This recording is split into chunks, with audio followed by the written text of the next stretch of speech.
On this week's segment of ADvice, we are talking marketing and typography with Ryan Townend from William Joseph Communications. Good morning. Good morning. Thanks for having me. Well, thanks for coming on and telling me about typography. What is it? Why is it so important? So exciting, hey? Doesn't everyone want to talk about typography and fonts in the morning? Sure do. I think so. Typography and font is so critical in your marketing. We talk a lot on ADvice about how content is really what's ruling the marketing world. But what we also have to understand is the fonts and typography that we're using to tell our stories. Okay, so tell me about that. Well, how does it make you communicate effectively, help you look professional? Yeah, the whole thing is the font that you use is going to tell a story in itself. It's a graphic. So we need to make sure that the font emotionally connects with the audience, but also has some rational functionality. You have to be able to read it. You're saying that like there's a hierarchy when you look at this, and you put out the material that matters the most where it should be. Absolutely. So we're now in a generation where we're scrolling all the time. Our attention spans are getting shorter. So if you're trying to tell me a story, highlight what you need me to focus on and get at the high levels, and then you can put in supporting content below. But what you do have to make sure is that you draw the eye around the page, around the website, and don't let it kind of like let the person feel lost and not sure where to focus on.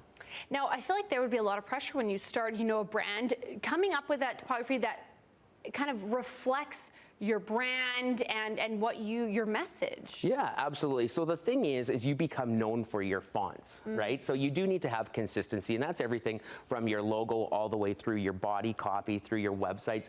That's what makes you good to great, is consistency. Okay. And when you talk about starting a company, your logo is one of your most important creative assets, and that uses a specific font. And that font is going to set the tone for everything that the customer is about to experience with your brand. Okay, now you have the example, and I love this one, Disney, because you can't miss that Disney logo. Yeah, absolutely. You see that font and you just know it's Disney, and you feel that it's kind of whimsical and kind of fun. You're already getting a glimpse into their world just by the font that they used. If it was very serious and bold, it wouldn't tell the right story. And you mentioned Disney, it evokes that emotion, that whimsical feeling. That happens with all companies. Yeah, absolutely, if it's done correctly. Yes. At William Joseph. Yes, there you go.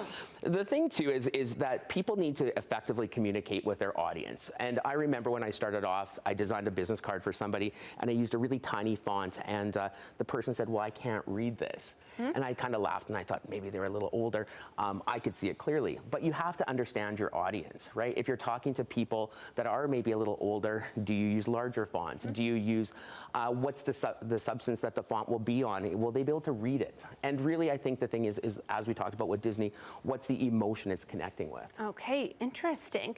Now, let's talk about ensuring your language and your fonts align.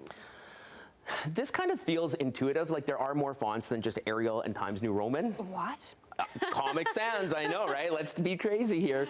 But what I think is important is what you say and how you say it have to be in alignment. If you're talking about a historical event, using more of a traditional or a little, an appropriate font would be relevant. I think if we're talking about Disney or something happy and fun, we'll use a little bit more exciting font. Okay, let's leave it to the experts, which is William Joseph Communications. What are our main takeaways for the day? Yeah, the whole gist of it is your fonts are built out of, and your typography is a part of your brand. They tell a story.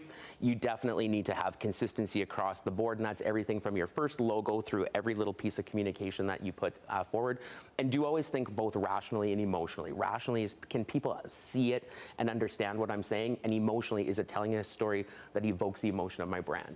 Okay, great. Ryan, thank you so much for joining me this morning. I really appreciate it. Here's to fonts and typography. Woo! Woo.